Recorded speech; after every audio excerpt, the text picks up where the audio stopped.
Hello and good evening all. Welcome to the another webinar by The Unique Academy. Today the webinar topic is Civil Services Examination, Opportunities and Challenges.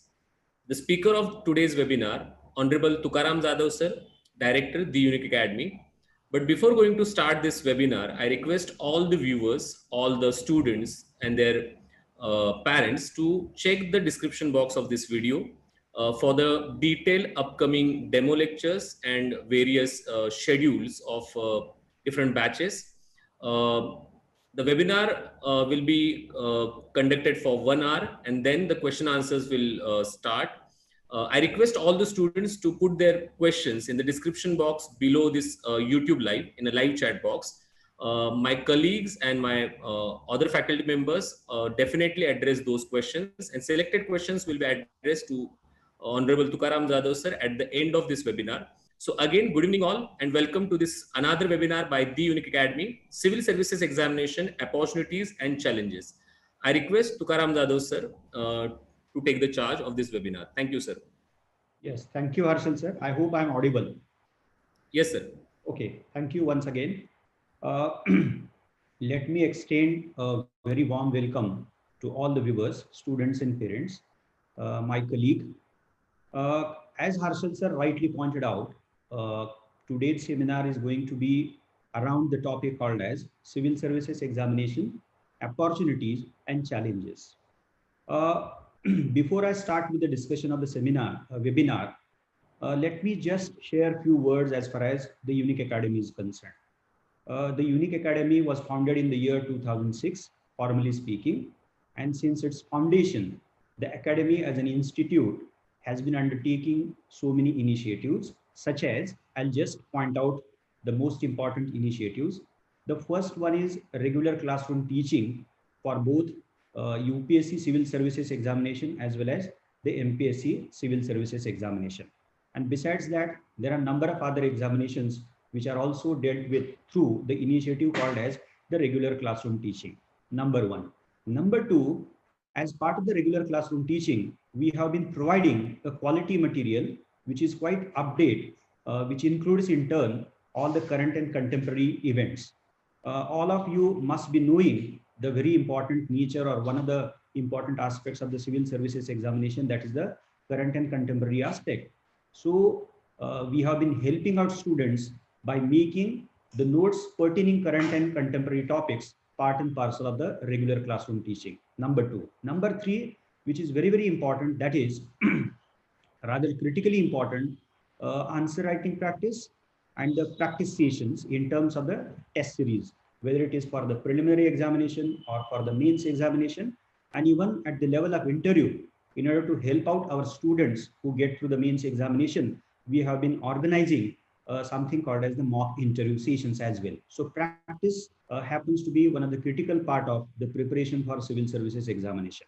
Fourth, let me put it very briefly, we have been publishing, that is producing and publishing various books pertaining different subjects as far as both the UPSC as well as the MPSC Civil Services Examination is concerned.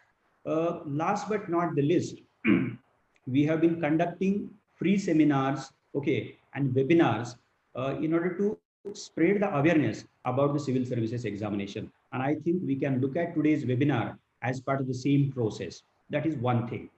Let me point out one more thing. In the context of the COVID-19 and the unprecedented situation we all are going through, we had to make a shift from offline to online for some time to come. An institute with my colleagues and the e-learning department, which is chaired by a very capable associate, Mr. Harshal Lavangare, we decided to make a shift from the offline to online for some time to come. And as part of that, we have been dealing with the pending lectures as far as the last year batches are concerned. And also we have decided to come up with new batches. And I'm very glad to share this with you that we have already started with one batch as far as the UPSC Civil Services Examination is concerned, which is integrated 1 year batch, which started on the date 25th of May 2020. So these were few words as far as the Unique Academy is concerned. Number one. Let us turn quickly to today's topic. UPSC Civil Services Examination, Opportunity and Challenges. Now let me decode right at the beginning the very title of today's webinar. So the first point which can be identified from the title happens to be UPSC. Number one. Number two, civil services. So let us look at this as the second component or part as far as the today's title of the webinar is concerned. That is title of today's webinar is concerned. So the first is UPSC, the second is civil services, the third examination, obviously the civil services examination, but for sake of convenience, I'm looking at examination, obviously in bracket civil services examination as the third component of the title of today's webinar. And then after that, the half part of the title happens to be opportunity. And let us look at the word opportunity as the fourth component of today's webinar. And last but not the least, the challenges. So I'm going to break down today's title as if in 5 components: UPSC, civil services, examination, obviously civil services examination, then opportunity. Okay, you can use the plural noun as well, opportunities. Okay, the word singular or plural, but I'm going to talk of the same in detail, so you need not be worried. And last would be the challenges. So let me start with the very first component of today's webinar. That is the title of today's webinar. That is the UPSC. So I'm going to be I'll try my best to put it in a very simple way. Okay, and I'm going to assume that most of you who are listening to this discussion, let us say, or webinar, might be knowing few things about the civil services examination, but for sake of my convenience, I'm going to assume that all of you as if happens to be newcomers. Okay, so most of the part or few parts of my discussion, today's discussion, may appear to be very, very primary, but let it be. That would be a kind of revision to those students and viewers who already know few things or many things as far as the civil services examination is concerned. So number one, UPSC. Now what is UPSC? Union Public Service Commission. Now this happens to be a constitutional body which was provided for right in the Constitution of India from day one. Number one. Number two, UPSC as a constitutional body been given the responsibility of conducting various examinations in order to recruit public officials. And one of the important examinations organized by UPSC happens to be the civil services examinations. So to make it very, very simple, UPSC happens to be on one hand a constitutional body which is given the responsibility of conducting various examinations. Now, sometimes in general discussion, okay, our regular parlance, we keep on saying that we are preparing for UPSC examinations. So sometimes thus the nomenclature UPSC is used to even describe the examination, which is generally known as UPSC examination. But the fact is that UPSC as a constitutional examination does conduct various examinations, and one of the important examinations conducted by UPSC happens to be civil services examinations. Okay, with this brief discussion, let me move ahead to the second component of today's title or title of today's webinar. Now, what is that? Civil services. I'm going to be a bit elaborate as far as civil services is concerned. All of us know that India happens to be a democratic political system. And like any democratic political system, we have 3 important branches of government, respectively legislature, executive, and judiciary, with the primary function and responsibility, respectively, of making laws, formulating policies, and then adjudicating various kinds of disputes and matters. So respectively, these are the functions which are undertaken by legislature, executive, and judiciary. Now, let us focus on the executive, because today we are going to talk about civil services. So in this second part, as far as the discussion of the second component, civil services, is concerned, I'm going to decode the civil services as part of the Indian political system in general, and particularly the executive, which happens to be one of the important branches of Indian governmental setup. So executive happens to be one of the 3 branches. That is one aspect. The second, the executive, that is the Indian executive, so to speak, is made up of 2 components. So one is generally known as the Council of Ministers, which is filled with the representative of the people, who are generally elected. Few of them also are nominated. So that component of executive happens to be the Council of Minister, the ministry, so to speak. Okay. Now they belong to some party, generally the party which wins majority in the Lok Sabha, that is the lower house of our parliament. Okay, so they are ministers, they are elected, and they happen to be a representative of the people because we have democracy. But there is one more component of executive as a branch of government, and that component is known as generally Indian bureaucracy, or sometimes even another word is used, that is the administration.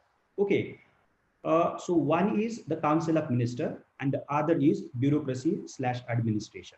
Now, if you look into very briefly the difference between these two components of Indian executive, then as far as the Council of Minister is concerned, they happen to be the representative of the people who are elected by the people of India. That is the first peculiarity. As far as the members of the bureaucracy are concerned or administrations are concerned, they are not elected because its nature is very, very different. I'll come back to that. That is one. The second thing, the members of the Council of Minister as part of executive, they are elected by the people and they are elected not permanently, but say for 5 years or maybe for 6 years. If the member of the Council of Minister happens to be a member of the Rajya Sabha, that is the upper house. So they are elected by the people. They are elected for the term of either the 5 years or maybe the 6 years. So they are elected. So election is the mode through which they are recruited as if they are or selected there. But election is the appropriate word. But as far as the member of bureaucracy are concerned, they are selected. They are not elected. The members of the Indian bureaucracy, the members of the Indian administration, they are not elected, but they are selected. And in order to select the members of the Indian bureaucracy or administration, there are number of structures, there are number of institutions, okay, which are given the responsibility of conducting examinations, and it is through conducting various kinds of examinations that these different structures recruit members, select members as far as the members of the Indian administration and bureaucracy is concerned. So the mode of selection is very, very different as far as the Council of Minister and bureaucracy slash administration on the other hand is concerned. Now, relatively speaking, the members of the bureaucracy or administration are selected through the competitive examination, through certain kinds of examinations, which are generally known as competitive examinations, up to the year, that is, there is an age limit, maybe of 60 years, maybe of 62 years, or maybe up to 65 years, let us say. So they are relatively permanent. So they enjoy, in relative terms, a kind of permanence, unlike the members of the Council of Ministers who are elected by the people. So that happens to be second important, what to say, peculiarity. I think the constitution makers were well aware of the permanent character or nature of the members of the bureaucracy, and therefore they have made very important provisions right in the Constitution of India. Now, having said this, let me particularly focus on Indian administration or bureaucracy. Now, bureaucracy or administration happens to be a very wider mechanism or machinery in which we get to see the military services, we get to see the judicial services, and also we get to see the civil services, okay, or civil servants, so to speak. So bureaucracy administration happens to be a very wider kind of, broader kind of aspect of the Indian executive, and this bureaucracy administration in terms being wider in nature includes, and I'm repeating it, military services, judicial services, as well as the civil services. So civil services happens to be one of the significant components of Indian bureaucracy or Indian administration. And this Indian administration bureaucracy in turn happens to be one of the important component of the executive as one of the three branches of the governmental apparatus. Now, having said this, let us now focus particularly on the civil service. So yes, one, it happens to be part of bureaucracy slash administration, but what is the peculiarity of civil services being part of administration or bureaucracy? As the nomenclature, the very name of civil services signify or imply, this service is that part of public service, that part of Indian administration or Indian bureaucracy which is given the charge, which is given the responsibility of taking care of the civil affairs of the Indian society. So civil affairs. Now civil affairs in turn includes the affairs pertaining revenue, the affairs pertaining activities, functions, or affairs. You can use any of the words. Okay. So one is the revenue, the second is the law and order, and the third happens to be various kinds of developmental activities. So coming back to the nature of the civil services, or sorry, the peculiarity of the civil services, the specificity of the civil services as one of the important component of Indian administration or bureaucracy uh, takes care of the civil affairs, fulfills the requirements, the needs of the civic life of our society, which in turn includes, as I stated earlier a while ago, revenue, law and order, and last but not the least, various developmental activities. And I may be coming back to this or either of the three as part and parcel of illustration. Okay. Now, having said this, does civil service, which is given the charge of taking care of the civil affairs, including revenue, law and order, and developmental activities, broadly speaking, is into something called as A, implementation of laws and policies on one hand, and even contributing to the very process of making laws and policies as well. So let us focus on this. Okay, so let me repeat it once again. Now, what happens to be the primary role, the primary responsibility, the primary function? I'm using all these words synonymously. There are certain differences, we know it for sure, but since this is a primary discussion, I'm using all these words in a synonymous manner. So function, role, and responsibility. So I'm using it synonymously. So what happens to be the primary responsibility of civil services? A, as I stated earlier, implementation of laws made by parliament or your legislature, and also implementation of policies which are formulated by the executive. So that is one aspect of the responsibility of the civil services.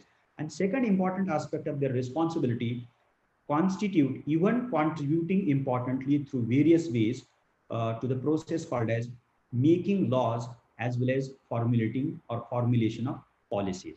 Okay, so let me conclude. Civil service A is part of the executive branch of government, is part of that component of executive branch of government which happens to be permanent. It is that part of Indian bureaucracy or administration which is given the responsibility of the civic affairs, revenue, law and order, and developmental activities. And last but not the least, it is primarily into something called as implementation or execution of laws and policies on one hand, and even contributing to the making of laws and policies on the other hand. Now, as I stated earlier, constitution makers were well aware of the role which was carved out to Indian administration and bureaucracy in general, and civil service particularly. And I need not explain further as to how civic affairs, including those three things, I'm repeating it again, how civic affairs of Indian society or Indian political system are significant in nature. So since they are significant, they require wide or wider kind of authority to be given to or handed over to the civil service.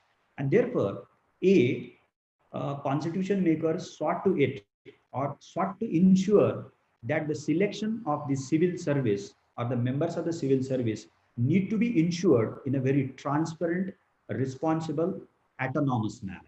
And it is for this purpose that they provided for something called as the constitutional body known as the Union Public Service Commission. Okay, one, and it is through the constitution itself, through number of articles, that the Constitution of India has imparted a wide kind of authority, power to the civil service. So that this completes the discussion of the second component as far as today's discussion is concerned, that is the civil service. Now let us turn to the third component, that is the civil services examination. Now let me be very brief right in the beginning as far as explanation of the third component, civil services examination, is concerned. So yes, we know it for sure that we are going to talk about the civil services examination. Number one, this examination is conducted by the UPSC, Union Public Service Commission. Number two, UPSC civil services examination, that is civil services examination, happens to be one of the examinations conducted by the UPSC. Point number two. Point number three, this examination, and I'm making it very simple, try to make it very, very simple. This examination is conducted by UPSC in order to recruit the civil servants. Okay. And in civil service, we have a set of 18 to 20 posts or services, which is generally known as the civil service. So IAS is there, IPS is there, IFS is there, IRS is there. And in coming webinars, you will get to know the peculiarity of all these services. So I will not look into that. Okay, so as far as the gamut of civil services is concerned, we get to see 18 to 20 civil services or posts, which happens to be part and parcel of the civil services. So this examination is basically conducted in order to recruit the civil servants, okay, or the members of the civil service. Number 3. Number 4, this examination is known as competitive examination. I will get back to that later on. Okay, I'm going to leave it here. So this is known as competitive examination. Okay.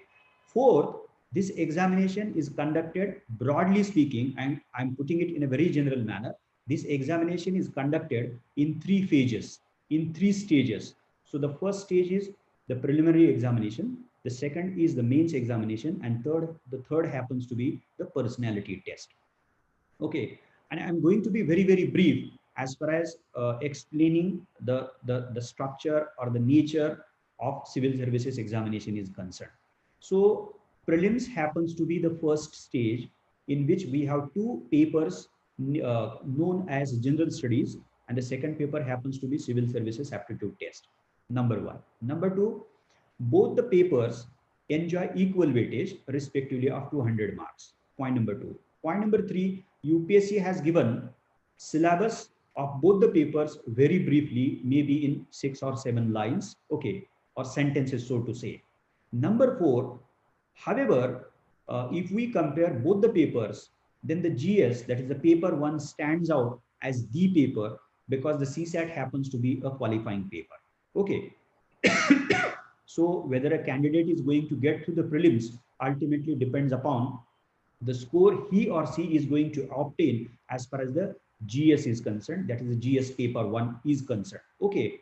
And then as far as the nature of the preliminary examination is concerned, there are 4 keywords, and I keep on sharing all these words as far as the nature of the preliminary examination is concerned.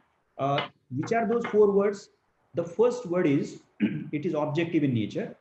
I know that I'm going to be very, very brief because these are all technical peculiarities of the examination pattern or all the stages, and you must be knowing, most of you must be knowing about all these technical details or technicalities. So I'm going to be very, very brief. So 1, the preliminary examination is objective in character based on multiple choice questions. 3rd, it has negative marking system. And the 4th, it is a qualifying test. So being objective based on multiple choice questions, negative marking system, and basically a qualifying test. Now, if a candidate qualifies in the prelims examination, then and then only he or she gets an opportunity to write the mains examination. So all the qualified candidates are going to write the mains examination. Now, mains examination happens to be a very important stage as far as the civil services examination is concerned. Simply speaking, let us look at it as the second stage, the mains examination. Now, the total marks which are assigned to the mains examinations are 1750. That is 1750, 1750, number 1. Number 2, for these marks, we have the following papers as far as the mains is concerned. There are 4 GS papers, and GS happens to be one of the important, rather you can say the significant component of the civil services mains examination.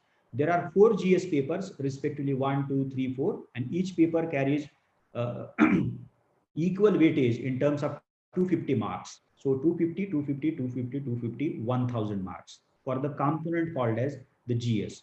So out of 1750, the component of GS enjoys the weightage of 1000 marks. Okay, 1000, that is 1.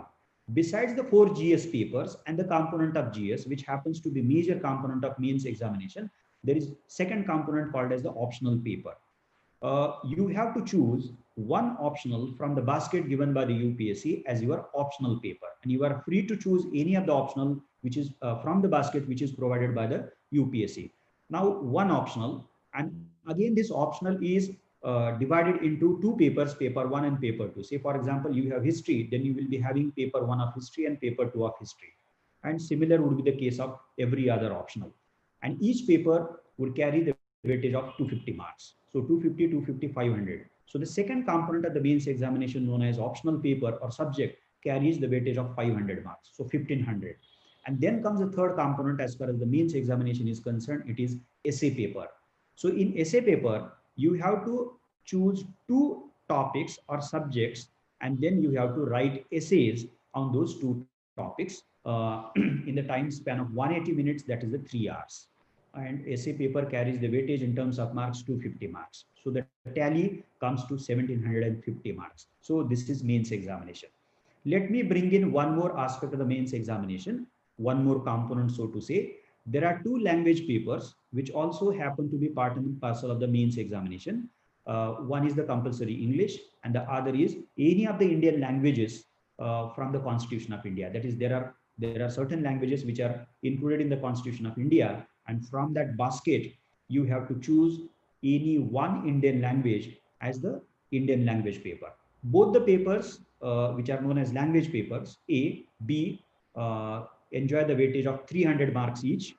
Number 3, which is very important, both are qualifying in nature, and you have to just secure 25% of marks, okay, in both the papers. But let us be aware that if in case you are not able to secure the 25% marks in both the papers or either of the papers, then none of your other paper of the mains examination would be assessed by the UPSC. So let us be aware and pay equal attention and be careful as far as writing and completing both the language papers are concerned. Now let us keep aside that, because anyway they are qualifying papers, and the standard which is set by the UPSC for these language papers happens to be the 10th. So nobody needs to be worried about.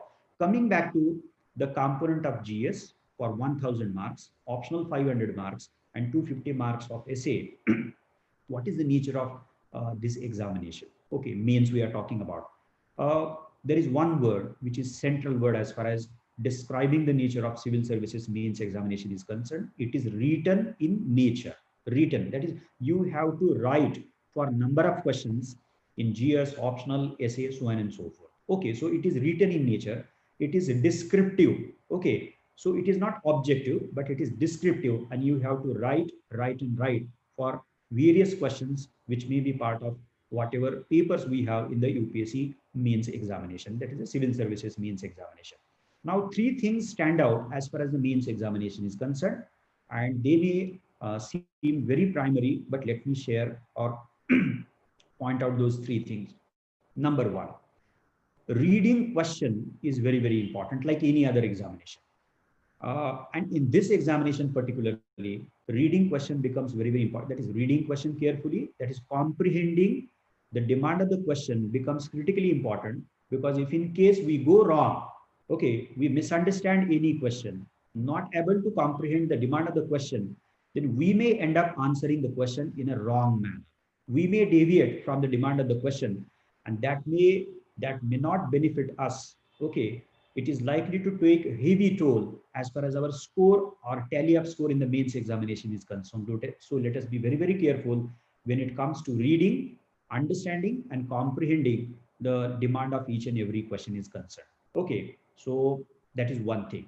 The second thing, which is very, very important, every question enjoy weightage in terms of marks, maybe for 10 marks, for 12.5 marks, for 15 marks, maybe 20 marks, so on and so forth. Just a second.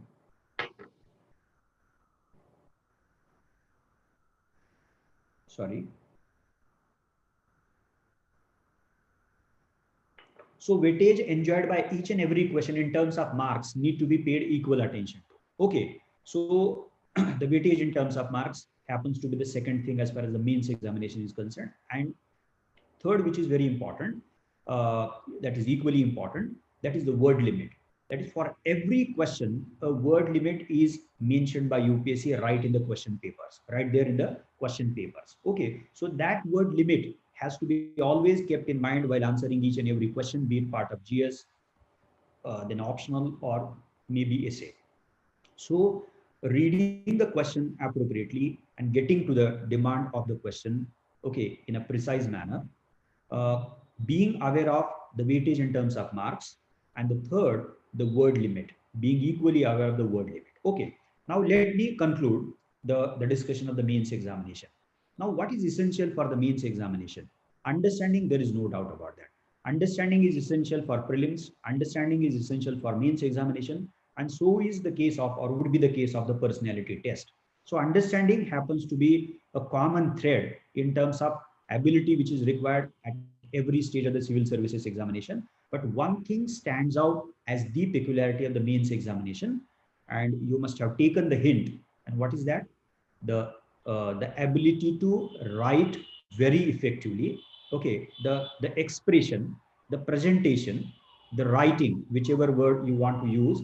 So that needs to be very, very effective, because the examiner, the assessee, is going to judge you on the basis of whatever you are going to write, okay, in the answer sheet, in the form of the answer of all the questions or whatever questions we would have in the given question paper. So answer, the writing, the presentation, the expression becomes very, very important as far as this important stage of civil services examinations, that is the mains examination, is concerned. So let me conclude saying, let us pay equal attention to the understanding and the comprehending part, and importantly, the writing effect, that is the writing ability, the ability to present well effectively, so on and so forth.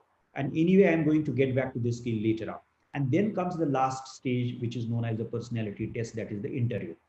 The students who get through the mains examination, that is qualifying the mains examination, those students alone are, or those students only are, only those students are asked by the UPSC, invited by the UPSC in order to appear for the personality test or the interview. So what happens subsequently? So you write mains.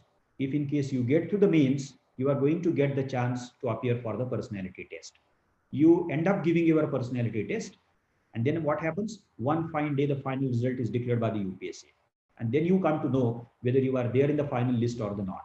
So the final result is based on the score a candidate secures, A, in the mains examination, and B, the personality test. So 1750 out of 70-50, whatever score you are going to get, and then plus whatever score you are going to get out of 275 marks, okay, which are dedicated for the personality test. So this is how your performance in mains examination and performance in the personality test is what something which decides your fate. And let us be very, very aware of the fact. So that's coming back to the main point. We are talking about the civil services examination. So civil services examinations is an examination conducted by UPSC. It is one of the many examinations conducted by the UPSC. It is conducted basically in order to recruit the civil service or members of the civil service. And we were talking about, as the last point, in the form of the last point, how it comprises of 3 stages, respectively prelims, mains, and interview. Okay, so this is it as far as the civil services examination is concerned. And the other aspects, I'll be taking care of those other important aspects as part of the remaining 2 important components which are yet to be discussed. Okay. So let us turn to the 4th component as far as today's discussion is concerned.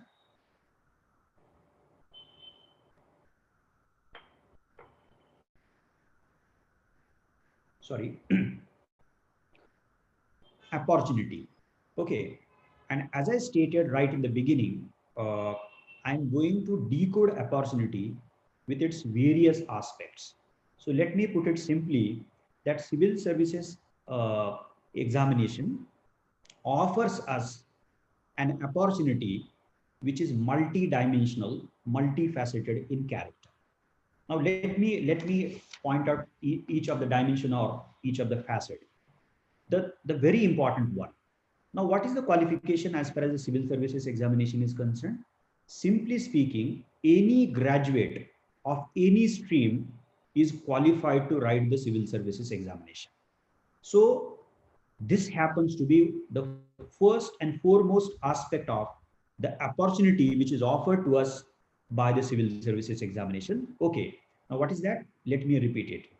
Any graduate, okay, any graduate is eligible, any graduate is qualified to write the civil services examination. And there is no bar whatsoever in terms of which stream the candidate is supposed to belong to or should come from, whether you have obtained your degree in a regular manner or externally, okay, that is whether you have secured your degree from an open university, so on and so forth, there is no bar. Then which category you come from, again, that is not adopted as a bar. Okay, in order to discriminate between the candidates, not at all. Neither the stream nor the what to say, whether you are a regular student or done your degree externally, that doesn't matter. Then where you come from, which strata you belong to, again, that doesn't matter. Okay, and importantly, even your educational record doesn't matter. That is, as to how many marks had you secured in 10th, 12th, your graduation, so on and so forth. So there is no such bar, or there is no any bar, let us say, as far as the basic qualification which is required in order to write the civil services examination. There are only two qualifications. One is you have to be graduate from the university which is recognized by the UGC. That is one. Sorry. And then there is another one, that is the qualification in terms of age, that is the 21 years. Okay, so that these are the two aspects of the qualification.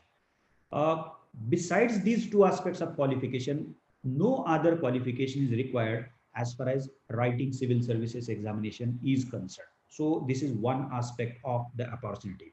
Now the second aspect, on the basis of this, we can say or draw, let us say, draw a conclusion as far as the first point is concerned. On the basis of that, we can come to the second aspect of the opportunity. This is an open kind of examination. Okay, so open to all graduates coming from various streams and branches. Okay, no bar whatsoever, as I a while ago just discussed about that. So it is open kind of examination. It is accessible to every graduate, so on and so forth. Number two, the second aspect of the opportunity. Number three, which is very, very important, and let me make it very simple. Even a while ago, I did refer to that. Educational background. Your educational background, in one sense, doesn't matter here. The UPSC is not going to look into what percentage of mark had you secured in 10th or 12th, or whether you have secured distinction or not in your graduation. That doesn't matter. These what to say, these parts of your educational record are not factored in by the UPSC as far as conducting civil services examination is concerned, then defining certain qualifications are concerned, or even when it comes to assessing your performance is concerned. So let me make it very simple. Even if you happens to be graduate of arts, commerce, or science, or for that matter, professional degree, if in case you hold what is a professional degree such as engineering, medical, okay, and in terms of institution, even if you come from a small village, that is a college from a small village, or a taluka place, or even if you come from elite institutions such as IITs and AIIMS, okay, that doesn't matter. Okay, so every graduate, irrespective of where he come from, that is which institution he come from, and whichever branch he or she come from, UPSC UPSC places all candidates at par. Okay, no difference whatsoever. And this is a very important and interesting peculiarity of the civil services examination. And we can simply say or describe saying that it creates a level playing field for candidates coming from different branches and coming from different institutions. And this happens to be the third aspect as far as the opportunity which is offered to us through the civil services examination is concerned. Now the next one, which is very, very important, uh, and actually I refer to that. There are 80 to 20 posts or services for which UPSC every year conducts the civil services examination. So we have IAS, IPS, IFS, and then we have certain central services. Then there may be certain Group B services. So one examination, that is one same examination, common examination known as civil services examination, which comprises of prelims, mains, and interview. One common examination is conducted through which, okay, you can secure either the IAS, IPS, IFS, or you can end up securing some post which is known as the central service. So a gamut of 18 to 20 services is as if offered in terms of opportunity as far as the civil services examination is concerned. Now, the next aspect is very, very important. Now, what is that? A candidate at his her 21 years, that at a minimum age, let us say 21 or 22 years, if she writes this examination and get through prelims, mains, and subsequently personality test, is likely to become IAS, or for that matter, secure any post or services which is offered by the UPSC through the civil services examination at just the age of 21 years or 22 years old, at the age of. Now, no other sector, no other examination provides you this kind of opportunity. So let me repeat. So at the very age of 21 years, you are likely to end up getting a post which is known as Indian Administrative Service or Indian Police Service or Indian Foreign Service. This is a very important aspect of the opportunity which is offered by the UPSC through the civil services examination. And if in case you get through in your very first attempt, in your very first year, that is the 21st year, okay, then what is likely to happen? You are going to through promotion, okay, you are likely to retire in the capacity of a cabinet secretary. Okay, so this is very, very important peculiarity. And not only this, as part of you being or likely to become the civil servant at this age, you are going to get a wider responsibility which is given to these civil services. Okay, and not only wider responsibility, with matching kind of authority, which is very, very important. So this happens to be another important aspect of the opportunity which is offered through the civil services by the UPSC. The next one, if you look at the career graph, and I just made a mention of that, I will refer to that. So if you join as an IAS at the age of 21 years or 22 years, then you are likely to end up as or retire as the cabinet secretary, the topmost post as far as the IAS is concerned or Indian bureaucracy is concerned. Okay, now even if you get through in this examination and get into civil services somewhat late, then there is opportunity, okay, to rise above as far as the ladder of civil services is concerned, promotion, and that process is generally known as promotion. So you can ensure through your performance, okay, a very good career graph, and this is something which is offered through civil services in terms of the career graph. Now, one more thing, one aspect, that is the subsequent aspect of the opportunity which is offered to us by the civil services, happens to be, this is something which provides you or equips you in the capacity of a civil servant, as I stated earlier, responsibility as well as matching authority. And we need to pay attention to this. So responsibility as well as authority, wider authority, plenty of authority, let us say. And by using this authority, by using this legitimate power, a civil servant holds the potential to impact our society in general, and especially those sections of Indian society which are known as needy sections, which are also known as the vulnerable sections. So you can impact, you can definitely think of impacting your society in general, and particularly the needy sections, the vulnerable sections, the peripheralized sections. And I think the kind of authority and also the kind of constitutional protection which is given to or imparted to these services, that also happens to be one of the important aspects of the opportunity which is offered through the civil services. So wider authority through which you can make a mark as far as the process of change and transformation of our society is concerned. Okay, and you are paid for that. Okay, it's not that you are supposed to do it without getting any payment, but this is a public service. Okay, and it is through this public service that you can definitely think of serving your society at large. Last but not the least, and let me be very pragmatic here. If you prepare for the civil services examination meticulously, seriously, okay, if you are genuine enough, then this preparation would definitely equip you in order to write so many other examinations. A, conducted by UPSC, there are Indian Forest Services, there are Indian Economic Services, okay, so on and so forth.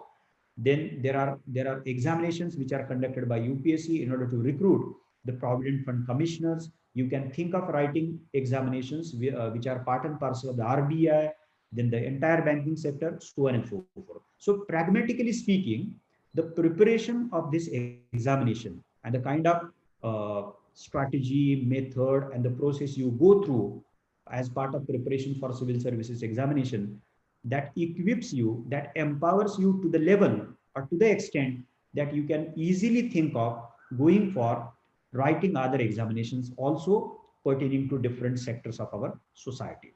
So this is how from open to any graduate to something called as equipping a candidate who is thorough enough as far as the preparation of civil services, that the preparation of civil services offers a wide spectrum of opportunity.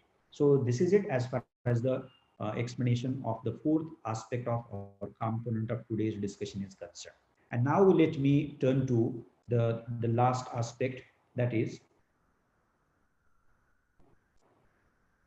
the challenges. And while explaining challenges, talking about challenges, I'll be again and again getting back to the civil services examinations. Okay. Uh, now, the very first challenge happens to be uh, the ever increasing competition as far as the civil services examination is concerned. Lakhs of students every year apply for the civil services examination. The number is ever rising. Okay, which makes this examination very competitive in character. In general parlance, we do use the word cutthroat competition. So the first and foremost challenge is to be able to sustain in this cutthroat competition, and not only sustain and survive, but to get through all the stages, okay, and then secure the expected service or expected rank, and through that rank, expected service. So that happens to be a very important, or rather you can say the first and foremost challenge as far as the civil services challenge is concerned. So I'm aware of the fact that I start discussing every aspect in a very simple manner, but then subsequently we'll try to make it very, very complex and take note of all the complexities as far as the challenges are concerned. So this is the first one. The second one, this examination is very complex in nature. Okay, there are three stages. Every stage is peculiar in nature. In prelims, you are not supposed to write anything. In mains, you have to write everything, and in interview, you have to communicate with the panel, let us say. So the mode is very different. So it's not that this is challenging because it has got three stages, but it is challenging because every stage is different in one sense or the other from each other stage or the other two stages. And obviously, every stage requires a peculiar kind of preparation, peculiar kind of specific kind of strategy, methodology as far as preparation of every stage, each and every stage is concerned. Then there are number of subjects. Then it has got a wider syllabus. You are supposed to read so many things. So all these things make civil services examination a complex examination, wider examination, and sometimes it is also known as the second toughest examinations after the French civil service. So it is tough, there is no doubt about that. It is quite complex in nature, and this appears to be the second challenge as far as the civil services examination is concerned. uh, it takes us to the third challenge, and I am putting it and explaining every challenge which is quite interrelated with the earlier one. Okay, now the third one, if it so as part of second, we did say that it is complex in nature. It is one of the toughest examinations. This presents the third challenge. Now, what is that third challenge? Comprehending this complex nature of the civil services examination. Okay, it is complex, there is no doubt about that. But subsequently, we have to deal with the challenge. We have to get into the challenge. Okay, and this is how the third challenge appears before us. And what is that? Comprehending this complex kind of civil services examination appropriately, thoroughly, precisely, correctly. You can go on using the right kind of words, let us say. So comprehending the nature of this examination, because this examination happens to be complex and wider in character. Now, what is mean by comprehending the nature of civil services examination? There is no doubt that getting to know the three stages, prelims, mains, and interview. Okay. As part of that, looking into the subjects which are included or which happens to be part and parcel of prelims, mains, and personality test. The subjects, let us say, papers or subjects, whatever it is. Okay, you can use any of the words. Number three, in order to understand or make better sense of each and every stage of the civil services examination, you should also look into the syllabus, which is given by or provided for by the UPSC as part of prelims as well as the mains examination.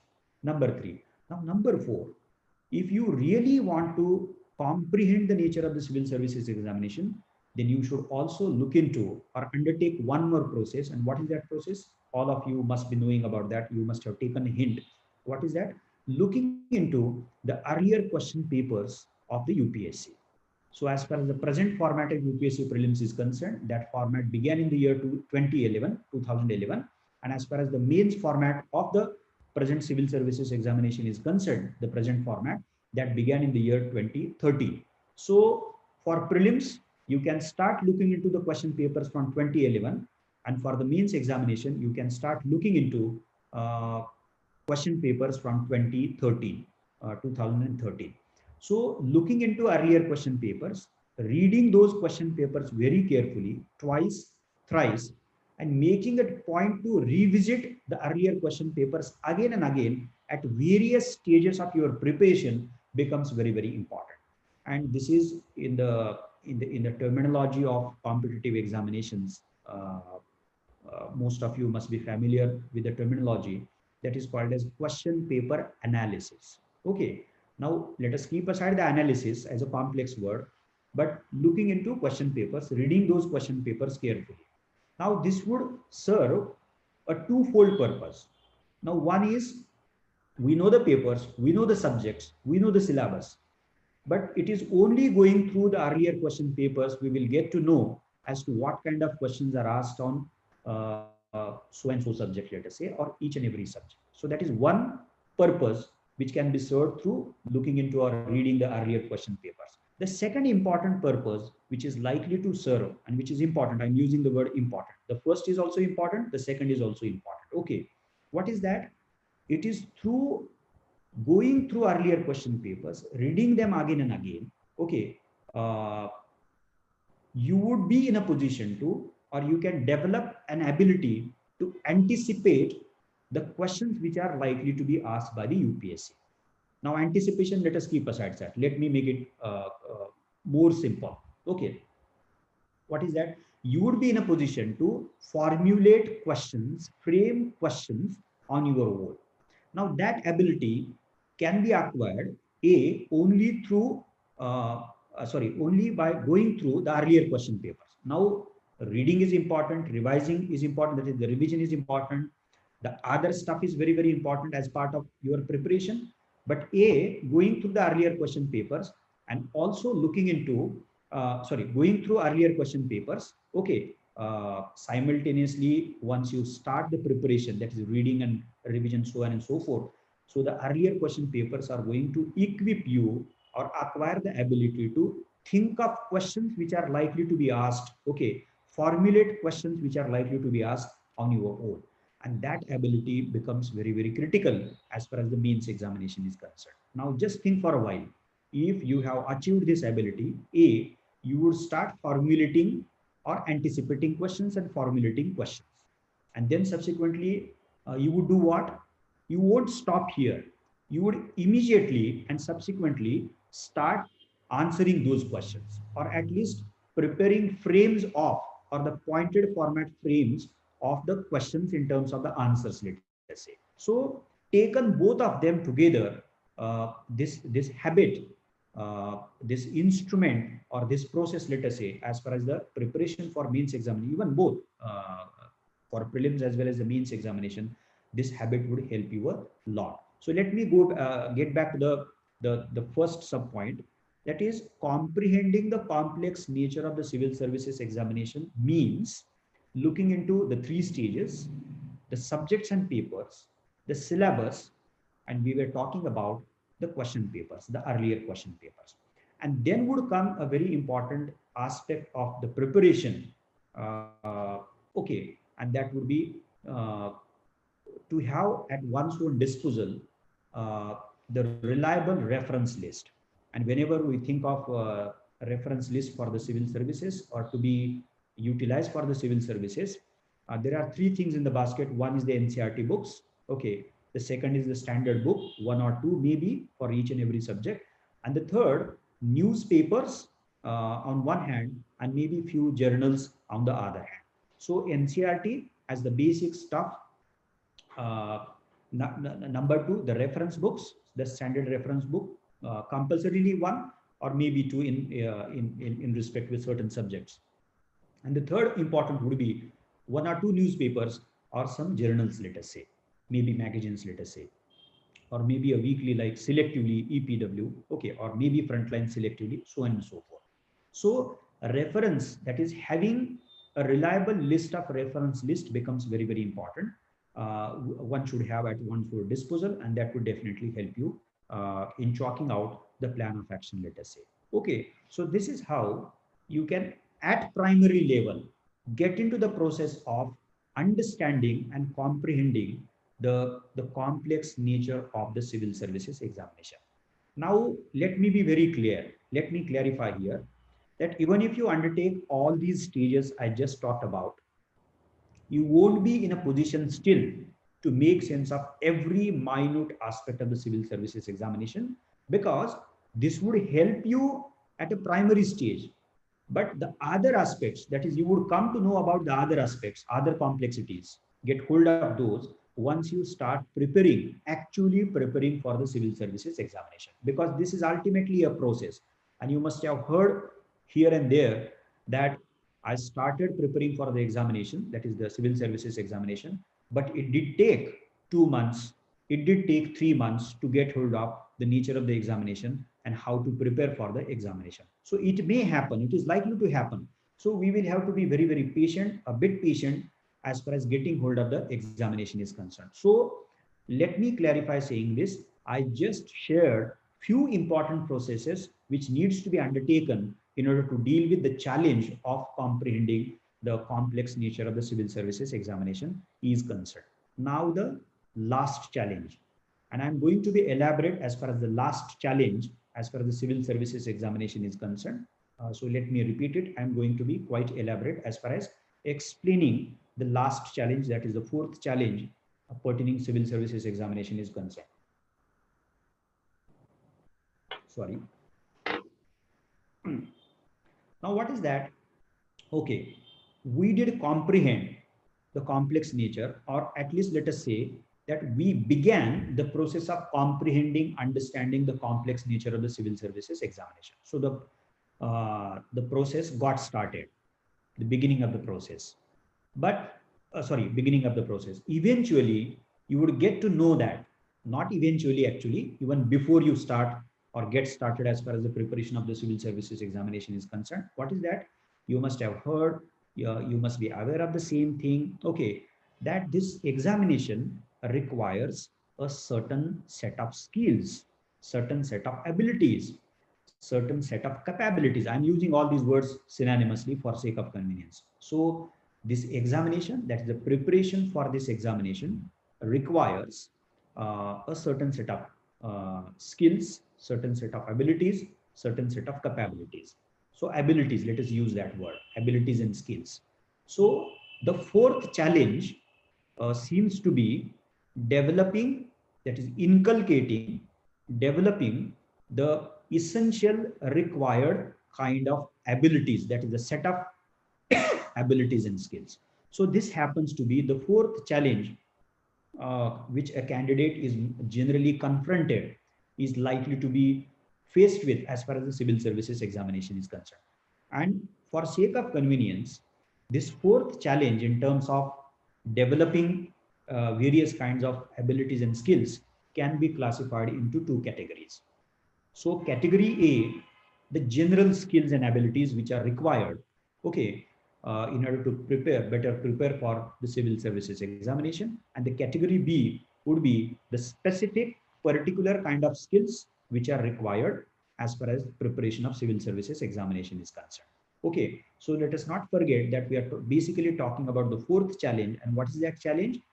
How to develop the required skills or set of skills and abilities as far as the civil services examination is concerned. And as I stated a while ago, I'm going to do the same thing under two headings: A, the general skills and abilities required, and the B, the particular specific abilities and skills which are going to be required here. As far as the general is concerned, the first ability to be developed, and that appears to be quite a challenge, that is ability to plan things. Okay, planning is critically important as far as the preparation for civil services examination is concerned. Now, planning means what? Make it very simple, badly simple. What to do and when to do. Okay, so we have to uh, gather together, collect together, let us say, the activities, the tasks, and things which are to be undertaken by us as a candidate or a civil service aspirant. Okay, so what is to be done? So if we know what is to be done, then we can plan as far as doing those things and undertaking those activities is concerned as a process. So what to do, when to do, and even how to do can be taken as part and parcel of the planning process. So the ability to plan things, okay, is very, very essential as far as the preparation for civil services examination is concerned. Now, let me share few things as far as the planning is concerned. If you are a graduate and if you are going to prepare for the civil services examination full time, you are not going to do anything, you are going to prepare for the civil services examination full time, then it would require 1 year preparation. That is the preparation of 1 year, 1 full year, full time, 10 to 11 hours a day. That's it. Okay, so this is the minimum requirement as far as the civil services examination is concerned. And then we can in turn think of the plan of 1 year. Out of 1 year, you can dedicate 7 months in order to prepare for the means examination, because means happens to be a substantial part of the civil services examination. So it is going to take a lot of time or substantial amount of time which is available in terms of 1 year. So out of 1 year, that is 12 months, we are going to give at least 7 months in order to prepare for the means examination. I'm putting it very broadly. उसका ये मतलब हुआ, it means a slot of 4 to 5 months is to be dedicated for the preliminary examination in order to prepare for the prelims examination. So this is a broad timetable. Now, in turn, you can look into the slot of 7 months, okay, and plan in detail, keeping in mind all components, subjects, okay, and papers of the means examination is concerned. 4 GS papers. In those papers, we have got so many subjects, okay, then reference list, reference basket, so on and so forth. So these factors can be looked into, and depending upon that, you can come up with a detailed plan. So thus, let me make it very, very simple.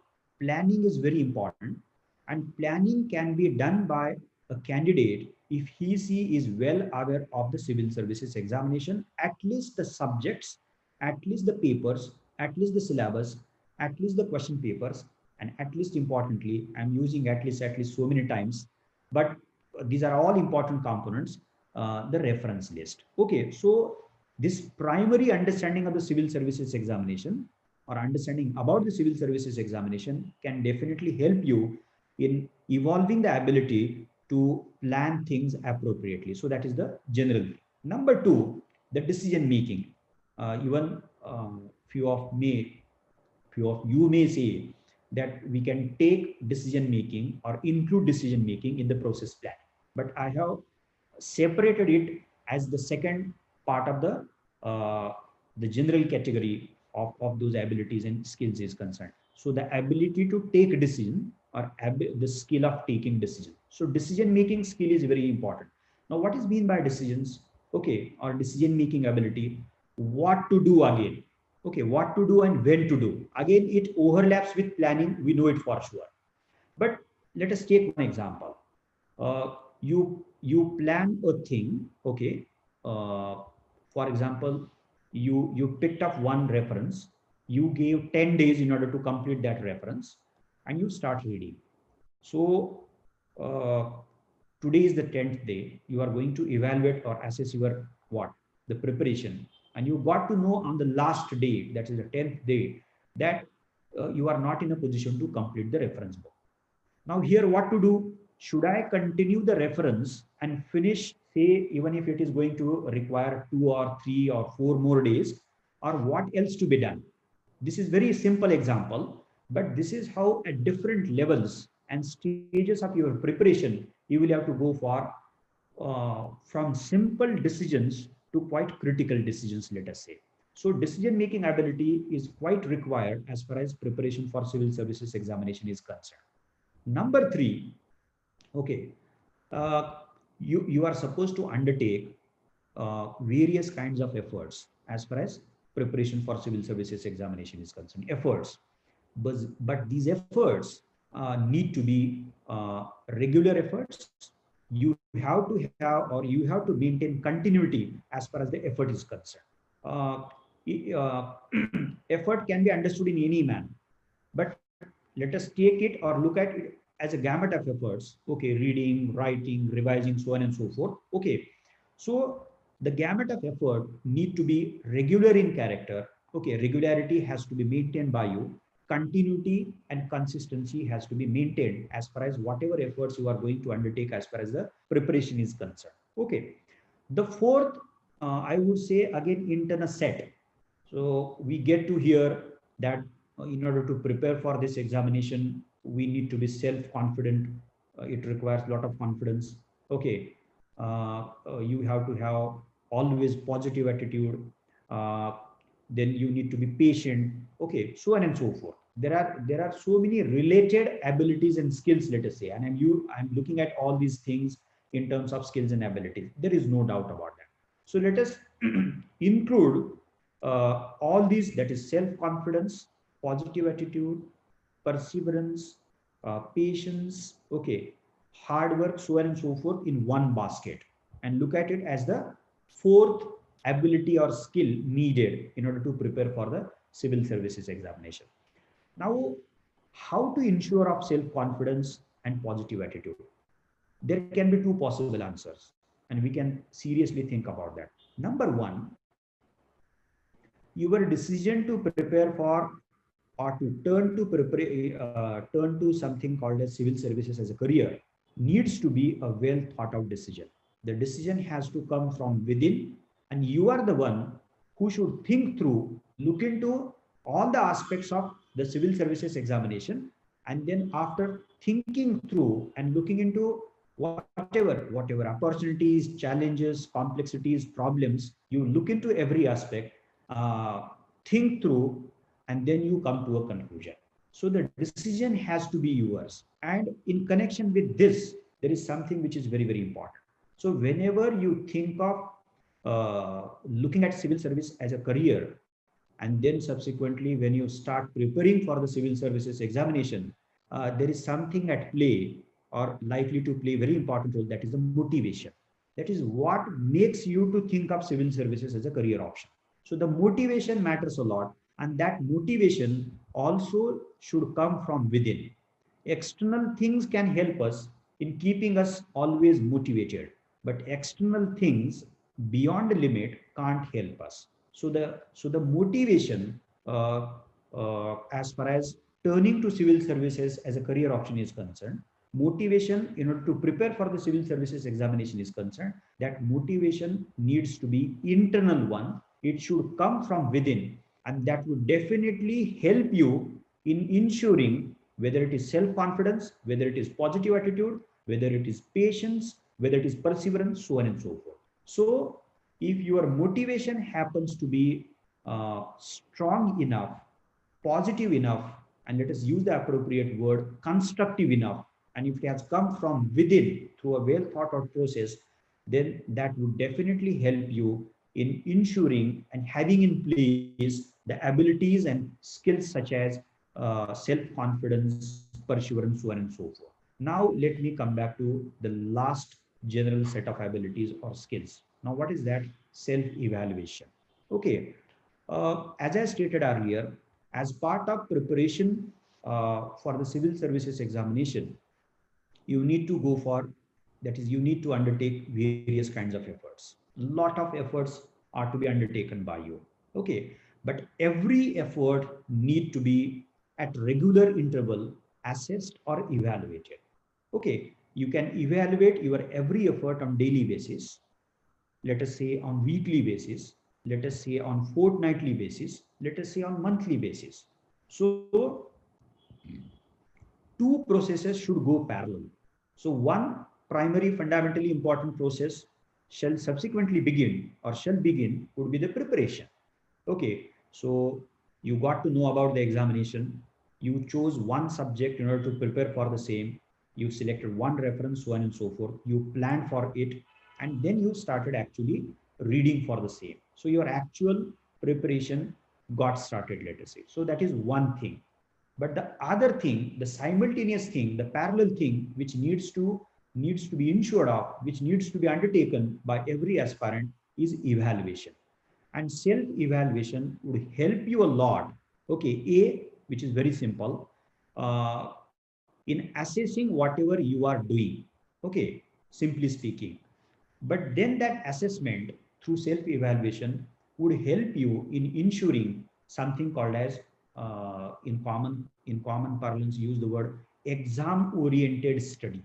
Okay, so without self-evaluation, it would be very difficult to ensure something called as the exam oriented study or professional study, because we should always keep in mind that whichever effort we are going to undertake, every effort should aim at fulfilling some need or requirement which is required in order to prepare for and then subsequently get through any stage as far as the civil services examination is concerned. So I think every aspirant has to inculcate and develop the ability of self-evaluation through various ways and modes, let us say. Okay. And then ultimately, the habit of evaluating one's own effort or every effort on regular basis would help you in achieving something critically important in the journey of preparation for civil services examination. That is what is that? Desire for perfection. As I stated earlier, right in the beginning, in the form of the first challenge, what is that? It is day by day becoming a competitive examination, cutthroat competition, because lakhs of students do join the process of preparation as far as the civil services is concerned. Now, if this is the kind of challenge, if this is the peculiarity of the civil services examination, then it is through self-evaluation in order to sustain in the competition or rise above as far as with flying colors as far as the competition is concerned. The desire for perfection alone can help you or equip you in order to achieve the goal. So self-evaluation, this is how self-evaluation as a general ability would definitely help you. Now I'm quite aware of the fact that I did categorize these skills and abilities like A general and B specific, but I have done it just for sake of convenience, because by now you must have realized the thing that the general are not literally general, because every ability is somewhere connected with the actual preparation for the civil services examination. Okay, so let me wrap it up. The planning, the decision making, okay. The third, ensuring continuity in the effort. The fourth, the bunch or the setup, self-confidence, positive attitude, perseverance, patience, so on and so forth. And the fifth one, the self-evaluation. And let me now turn to the category B, the specific abilities. And I'm going to focus on 4 such specific abilities. Number one, like any other examination, civil services examinations requires the very first and foremost specific ability, that is the ability to comprehend whatever subjects, whatever syllabus of the subject, and whatever reference we are going to read for the given subject. So making appropriate sense of whatever is there in the reference, be it NCERT, be it standard book, be it newspaper or journal, let us say. Okay. So understanding it appropriately, okay, comprehending it appropriately, and making sense of uh, the rationale behind that, the logic behind that. So when we say understanding, when we say comprehension or comprehending ability, we are here not limiting ourselves to something called as the literal meaning. We have to go beyond the literal meaning. We have to look into the implication of whatever is stated in a given book or whatever is said in a given book by the author. So going beyond the literal meaning, looking into the implied meaning of, sometimes we keep on using to be able to make sense of between the lines, let us say. So this ability has to be developed because it is very, very essential as far as civil services examination is concerned. Okay, that is one thing. Number two, the critical thinking ability. There is no doubt that I am aware of the fact that critical thinking ability very much is related to something called as the comprehending or understanding ability. So there is a connection between comprehending and understanding on one hand and the critical thinking ability on the other hand. But purposefully, deliberately, I have separated critical thinking ability for sake of convenience. Deliberately, I have done that. So critical thinking ability is another specific ability which is required, specific skill which is required in order to prepare for the civil services examination. Now, what is mean by critical thinking ability? Let me make it very simple. And I'll try to be right in the beginning. I'll be my explanation would be very simplistic, and then I'll make it complex. So critical thinking means to be able to look into not only the positive aspects, but even the limiting aspects. The very basic explanation of something called as being critical. Number two, so what is mean by that? Let me repeat it once again. To be able to not only look into the positive aspects of a thing or issue, but to be able to also make sense of or look into the limiting, okay, the demerit aspect of something or some issue. Okay. B, a habit of not taking anything for granted. Let me repeat it. So critical thinking ability means an habit of not taking anything for granted, not assuming certain thing, but rather a skill, rather a habit of asking questions to every statement. Let us say, let us not take anything for granted. Let us clarify that, let us confirm that, let us verify that. Okay, is it so? Okay, let us not take anything for granted. Is it so? If I get to read something from a book, then I'm not going to after reading that stuff from the given book, I'm not going to come to a conclusion that since the given book has stated so and so, I'm going to accept that as it is. Rather, let us think of developing a habit of asking certain questions, and we know the questions. Is it so? How is it so? Why that has been so? So on and so forth. So inculcating the habit of questioning everything, and in a constructive manner. We are not going to do that in a destructive manner. Okay, and nor are we going to do the same thing in a nor are we going to do the same thing for sake of doing it. Not at all. We will be asking questions, raising questions, looking into the causal relationship and confirming that. So for what purpose? In order to verify that, in order to cross check that, in order to confirm the same thing. So if we could inculcate this habit, definitely we would be in a position to develop the skill, develop the ability of critical thinking ability. Okay. Now, for example, if government launches a scheme, okay, we will get to see the positive aspects of the scheme from various sources. There is no doubt about that. But you should have an eye for what is there anything which happens to be part and parcel of the limiting thing as far as the scheme is concerned. There may be certain limitations in the design of the scheme. There is likely certain limitations are likely to be there when we look at the implementation of the scheme. So we may have limitations in the design of the scheme. We may get to see limitations even in the process of implementation and execution of the scheme. I'm just citing out one simple examination. So positive aspects, the good aspects, the beneficial aspects, no doubt about that. Each and every one of us will focus on that, pay attention to that. But we should also parallelly keep in mind that if there happens to be limiting aspect, the critical aspect, okay, the aspect of challenges, the aspect of demerits, okay, so on and so forth, we should make it a point to get hold of that aspect as well. So critical thinking ability, the ability to question everything in constructive sense of the term, to be able to look into even the flip side, the limiting side of an issue or a subject, so on and so forth. Okay, so let me make it very simple. Let us not take anything for granted. Let us not go ahead by assuming certain things without questioning the assumptions, let us say. So this is how the critical thinking ability is going to help us, whether it is prelims, whether it is mains, essay, even at the level of your personality test, the critical thinking ability would help you a lot. You would get to know the relevance of the critical thinking ability if you read the earlier question papers of the UPSC, especially the mains examination. Okay, now just one example. If there are 20 questions which are put in GS1, GS2, GS3, then out of those 20 questions, you would come across the word critically assess, critically examination in at least out of 20, in at least 7 to 8 questions, or maybe more than that.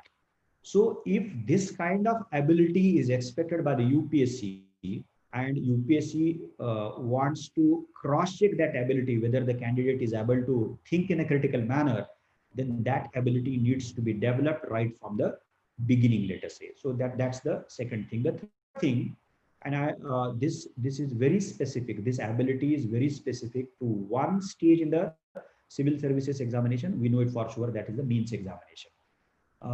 Effective writing ability, effective writing skill, effective presentation skill, effective expression ability, let us say, to be able to express effectively. Now, mains examination enjoy the weightage of 70-50 marks. And if the post, that is your result, ultimately depends upon the score you are going to get or secure in the mains and the score you are going to secure from the personality test. Okay, that is the interview.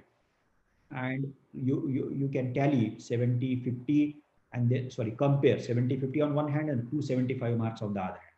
And whatever score you are going to secure in both the stages. Now, out of the two, let us say, the score you are going to secure in the mains examination would be critically important. Okay. And if mains happens to be a written test, written examination, and if the writing ability is going to be very, very important in the mains examination, then we should pay equal attention to the writing ability or the presentation part. So when we say the writing ability or presentation part, I'm going to be very brief because the subsequent webinars, that is tomorrow's webinar, day after, for coming 7 days, every aspect, some peculiar aspect of the civil services examination and the preparation, the kind of strategy which is to be used by, adopted by aspirants is concerned, different aspects are to be discussed by my colleague, are to be discussed by various faculties, teachers from Unique Academy, and they would be focusing on one day as far as the particular aspect, that is the means examination is concerned. So let me be brief saying that understanding is very important. There is no doubt as far as the means examination is concerned, but effective writing ability critically acquires importance or acquires critical importance as far as the means examination is concerned. And when we say effective writing ability, it doesn't mean to be able to write in a flowery language or by using a flowery language. Okay, उसका ये तो कतई मतलब नहीं है.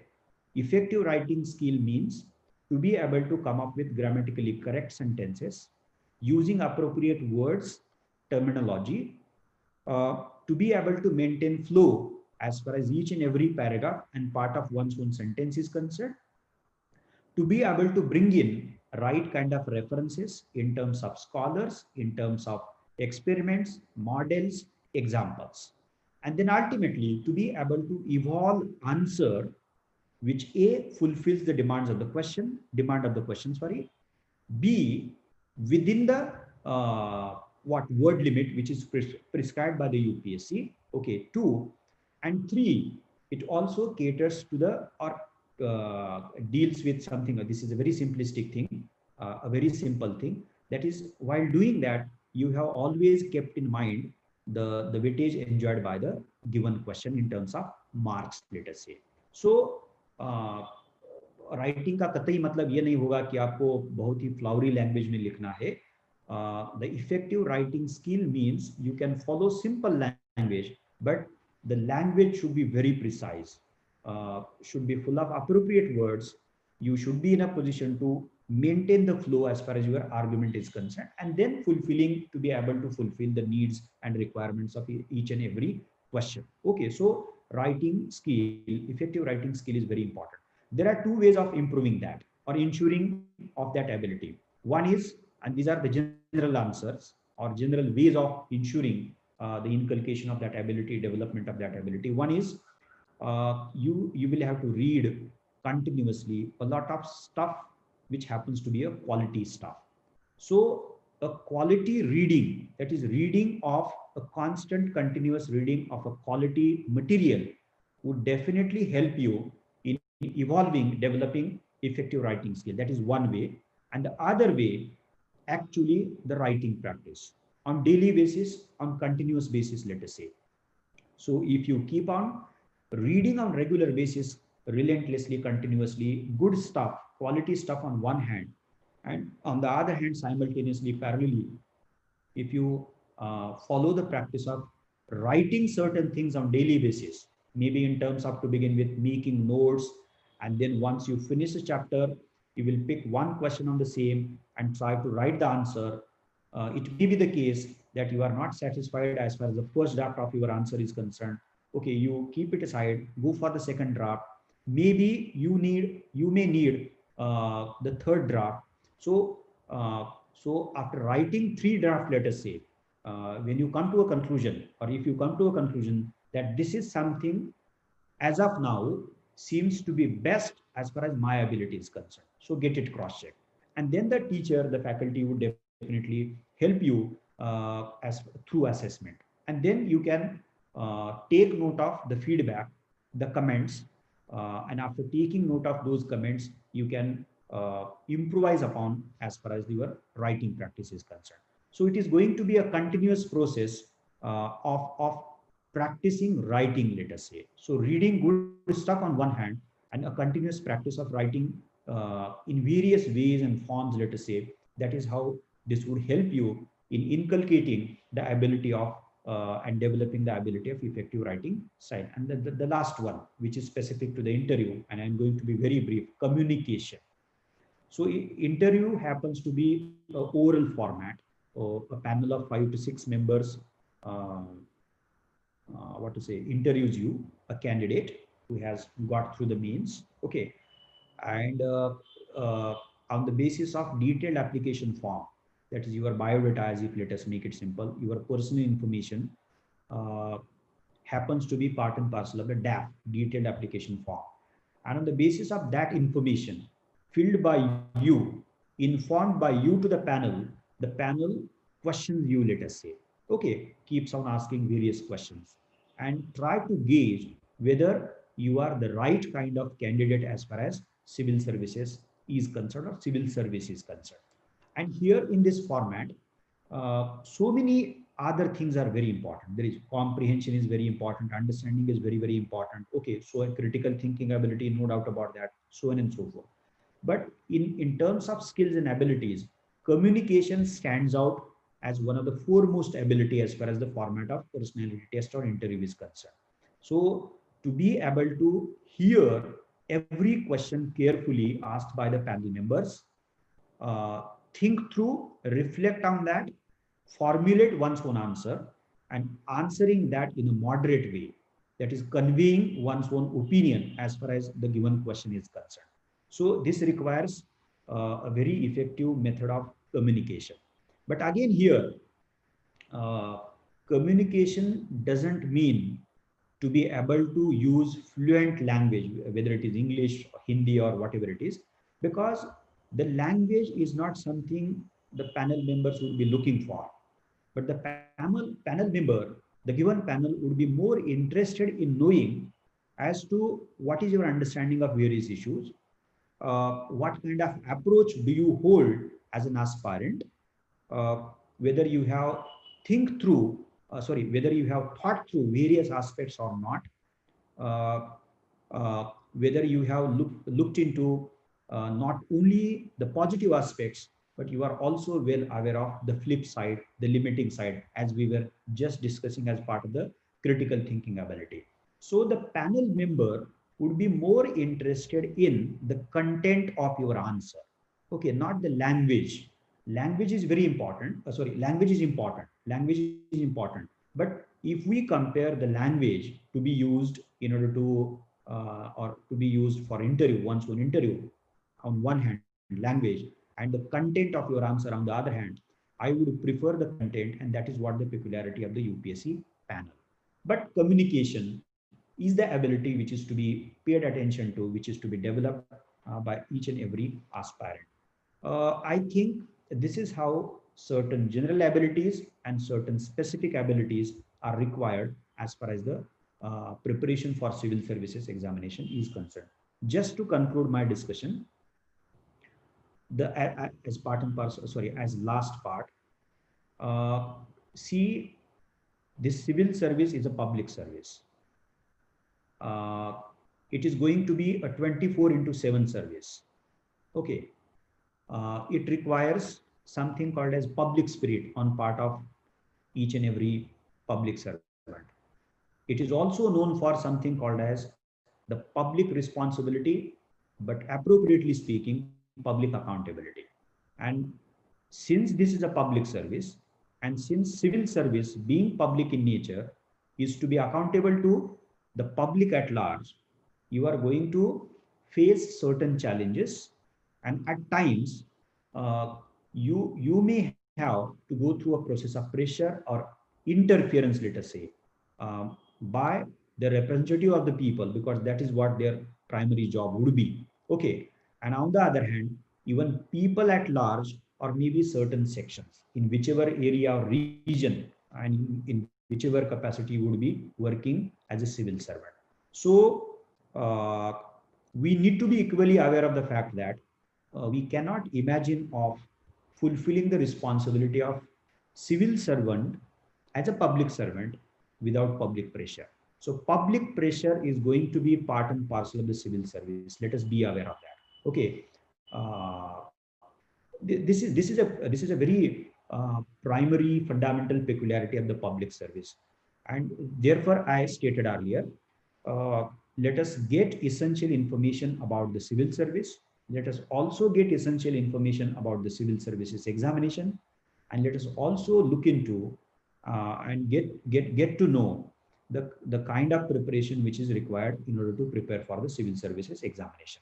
So it is only after getting hold of all these aspects of civil services examination, you would be better placed to make a judgment and ultimately decide whether you are going to turn to civil services as a career, and then subsequently whether you are going to start the preparation for the civil services examination. So with these words, let me take your leave.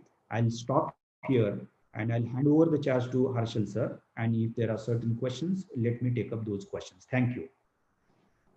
Thank you so much, sir. Now the discussion or the session is open for question and answers.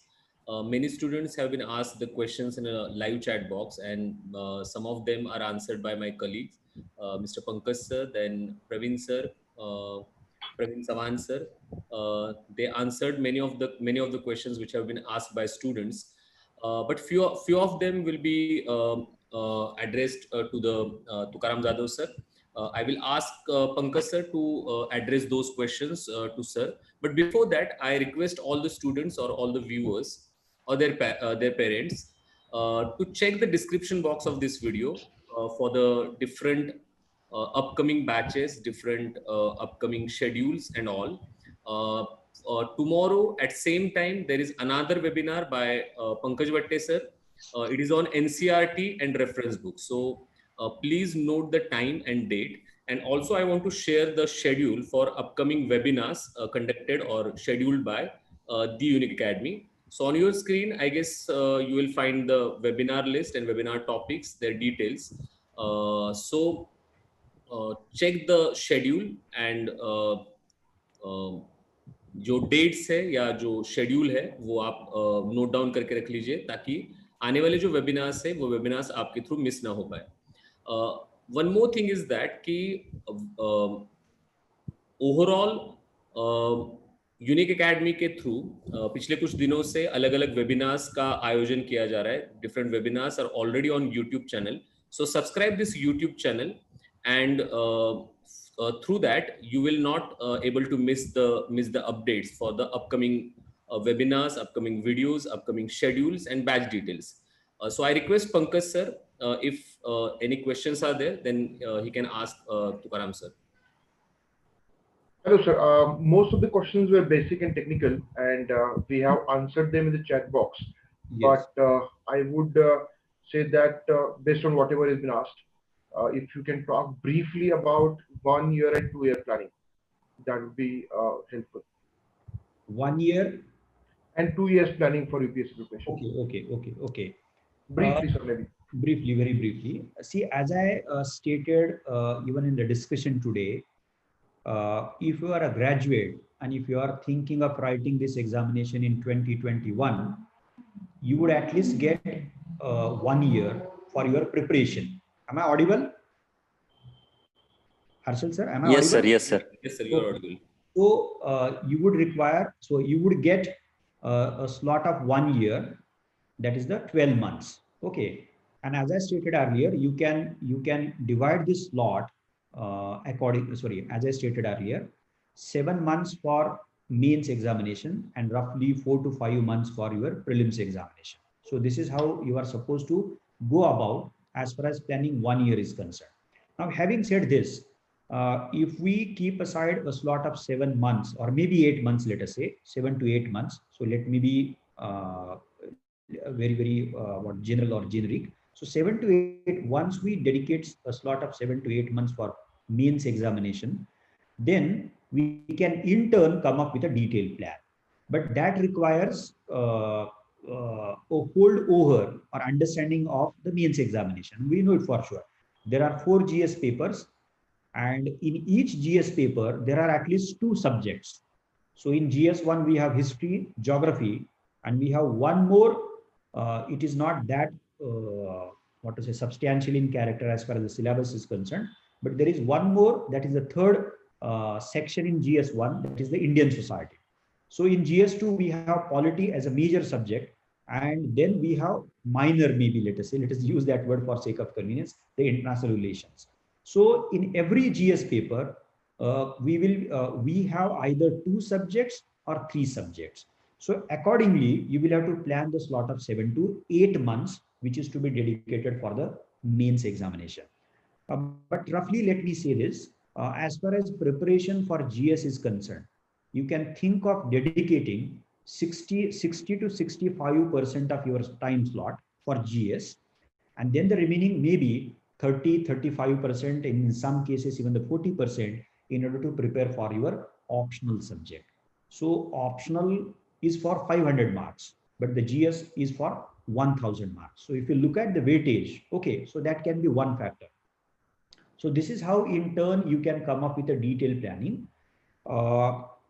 So out of the GS4 papers, or many more subjects, let us say, which are part of the GS component, you can initially think of choosing one major from the basket of GS and the one minor from the basket of GS. So this is how you can get started and start up your preparation. So one major from the GS and one minor from the GS. And parallelly, you may even think of starting off with your optional, that is the preparation for optional. So 60-65% for GS and maybe 30-35% in some cases alone, or only 40% of your time slot can be utilized for the preparation of optional. Okay. And this is how you can chalk out your planning and aim at completing the syllabus, or at least most of the syllabus of mains examination, in a span of 7 to 8 months. We know it for sure. There is a lot of overlap in terms of at least the material, if not the approach. There is a lot of overlap in terms of the syllabus, in terms of the references to be used, as far as pre on one hand and the mains on the other hand is concerned. So there is a substantial stuff which is common A in prelims and B in mains. Okay, so that commonality can be cleverly thought through, and that can be utilized in order to take care of those components which are there both in prelims as well as the mains. Okay, इसका ये मतलब हुआ, it means the component which is there only for the mains anyhow needs to be completed in the slot of 7 to 8 months.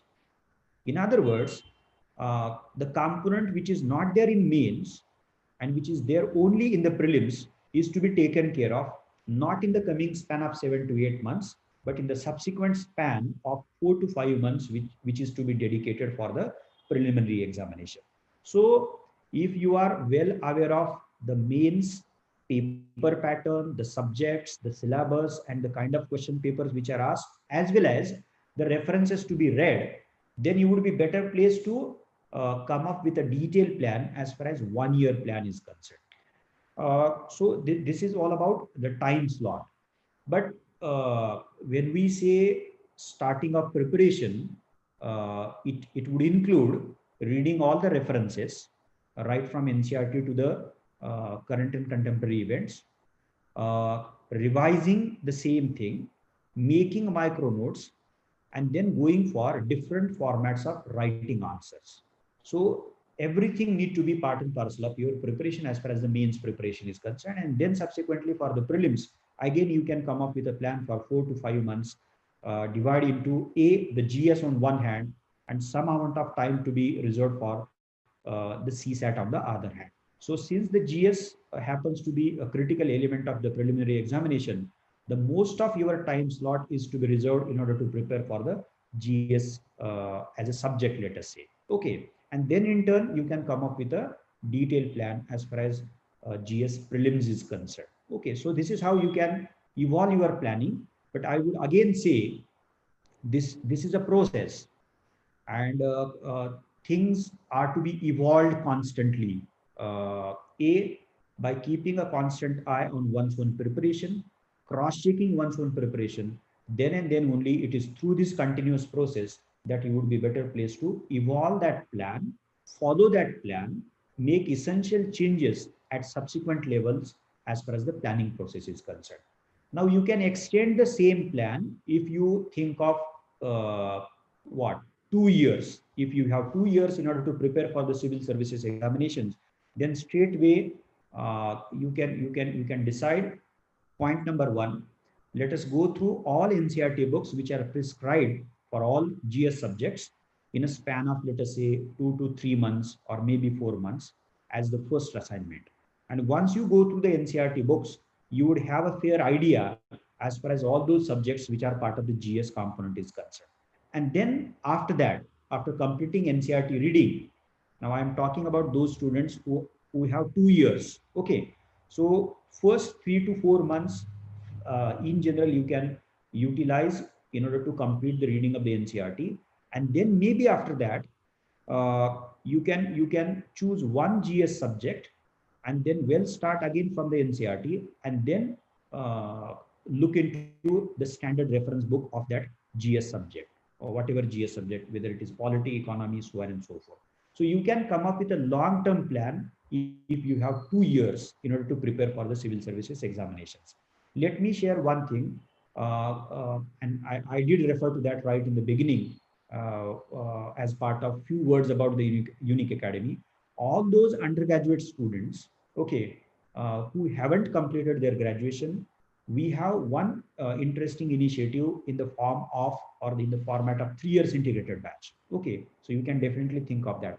But keep aside that, you can come up with a long-term plan, okay, and lay down a solid foundation through reading NCERTs in a span of 3 to 4 months, and then choose subjects from the GS in a particular manner, and then in turn start going through NCERT as well as the standard book. Okay, so this is how you can utilize the span of 2 years. Plus, you can come up with the timetable of revising everything, making micro notes, and possibly in the second year, you may think of starting off with your optional subject. That is, the preparation of optional subject can well thought of it can be started in the second year, if not in the first year, because by that time, in the first year, you may be in a position to get good hold of the GS, and you can aim at completing as many things as possible as far as the GS is concerned. So once you get hold of in your first year of GS and various subjects, then in the second year, you can well think of completing the rest of the part of the GS on one hand, and importantly, focusing on the preparation of your optional on the other hand. So this is how I think roughly in general you can come up with the plan for 2 years. Sir, before we conclude, as you talked about optional, there's a question regarding optional. Okay. Mrunal is asking, when is UNIC going to start optional batches, new optional batches? Yes, there are two things as far as the optional batches are concerned. As part of the integrated batch, we are going to start optional from the first week of September. Okay, because this year, all of you know that the timetable been extended by UPSC. So the prelims is going to take place on 4th of October, mains in January. Okay, so prelims in 2021 is not likely to be held before 30th of June, let us say. So since this is the peculiarity, we are going to start with our optional from first week of September. Otherwise, generally, we do open up optionals, that is the teaching for optionals, in the first week of August. But this year, since the timetable is delayed or postponed, that is the UPSC timetable, we are going to start with the teaching of optional from September. That is the first week of September. And I think the timetable, formally the timetable would be displayed soon. You don't worry about that. But first week of September, and we are going to open up political science in the online mode a bit earlier, and you would also come to know about the same, that the schedule for political science, and the probable date for that is 20th of July. But soon the final date would be displayed and informed to all of you through whatever channels we have. Okay. So one small related query. It is being asked whether the September batches of optional subjects would be online or offline. No, yes, it would be in both formats. Okay, it would be online on one hand, and it would also be offline. But whether we would be in a position to go for offline batches is going to depend upon, all of us know that, as to what kind of situation are we going to have in September. So depending upon the situation, we are going to provide for the offline format. So yes, if things are quite complex, even in the September, in the first week of September, we will open up it through the online mode.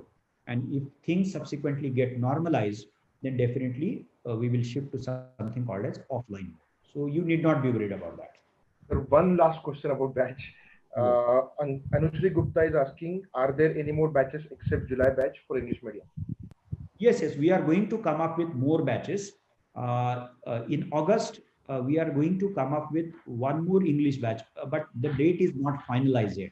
So I would request all the students who are thinking of joining English medium batch, you can definitely think of joining the 6th July batch. Otherwise, in August, we will be opening up another batch, no doubt about that. All right, so that should be it from the questions point of view. Harshal sir, you can continue, but I would like to give one suggestion, sir. there are many questions regarding those topics which we have already discussed in the previous webinars. So if we can provide those links to the people in the Yes. chat box, that should be useful. Yes, sir. We will provide the detailed links for the previous webinars in a chat box and also in a comment section. Also, we created a playlist for all those webinars which were happened in a past. I would like to announce one more thing. We are going to start English medium 1 year integrated online come offline batch from 6th of July. So for that batch, the demo lectures and the links for that demo lectures are provided in a description box. So please check the description box of this video. Thank you so much, sir. Uh, Actually, last 2 hours this webinar is going on, and students are continuously asking different questions, various questions. I like to thank you so much. I like to thanks Pankaj sir, Praveen Patil sir, Praveen Sawan sir, who is also part of this webinar. They are also answering those questions. And thank you so much all. And I wish a great success or a success in a future times from the Unique Academy. Stay safe, stay healthy, and stay connected. Thank you so much, and stay tuned. Thank you.